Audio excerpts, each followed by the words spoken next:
Assalamualaikum warahmatullahi wabarakatuh. Hai sahabat rumah belajar, bagaimana kabar kalian hari ini? Tentu masih semangat untuk belajar, bukan?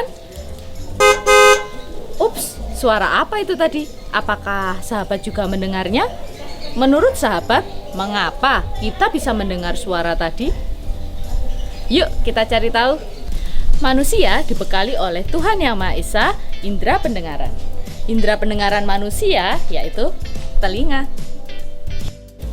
Kompetensi dasar dari pembelajaran kita hari ini adalah menerapkan sifat-sifat bunyi dan keterkaitannya dengan indera pendengaran.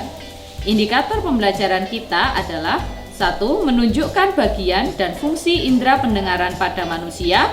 Yang kedua, menjelaskan proses terjadinya bunyi dari sumber bunyi hingga ke indera pendengaran dengan runtut. Nah, sahabat rumah belajar, sekarang mari kita simak animasi yang menunjukkan tentang bagian serta fungsi telinga sebagai indera pendengaran pada manusia. Telinga manusia secara umum terdiri dari 3 bagian utama, yaitu telinga bagian luar, tengah, dan dalam. Telinga bagian luar terdiri dari daun telinga yang berfungsi sebagai alat penangkap bunyi. Yang kedua, lubang telinga yang berfungsi untuk menyalurkan suara menuju ke gendang telinga. Kelenjar minyak atau yang biasa disebut minyak serumen berfungsi untuk membunuh serangga yang masuk ke dalam telinga serta membasahi lubang telinga agar tidak kering. Selanjutnya, telinga bagian tengah. Pada telinga bagian tengah terdapat selaput pendengaran atau gendang telinga yang berfungsi untuk menerima getaran bunyi. Yang kedua, tulang-tulang pendengaran yaitu tulang martil, landasan, dan sanggurdi yang berfungsi untuk meneruskan getaran bunyi menuju koklea. Bagian telinga tengah yang terakhir adalah saluran eustasius. Saluran ini merupakan saluran yang menghubungkan telinga tengah dengan rongga mulut. Saluran eustasius berfungsi untuk menjaga keseimbangan tekanan udara. Bagian telinga yang terakhir adalah telinga bagian dalam.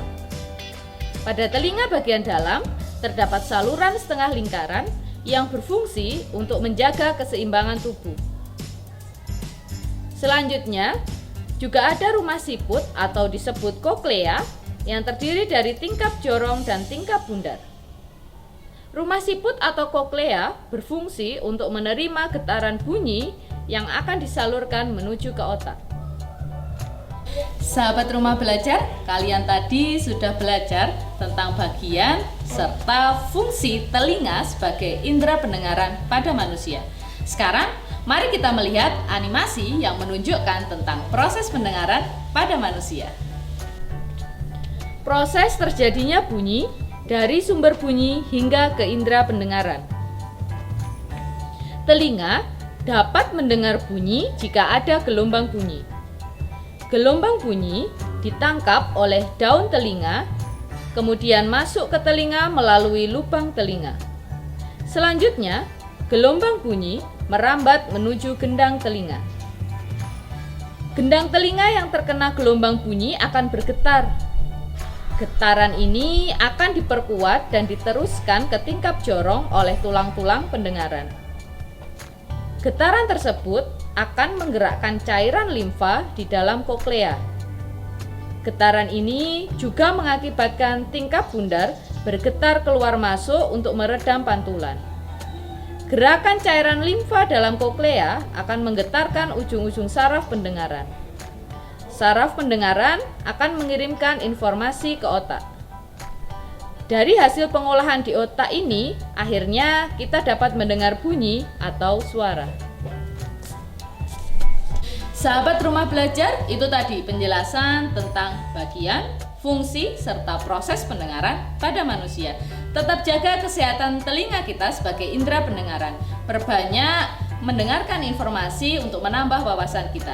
Jangan lupa belajar menggunakan aplikasi Rumah Belajar. Belajar di mana saja, kapan saja, dengan siapa saja. Wassalamualaikum warahmatullahi wabarakatuh.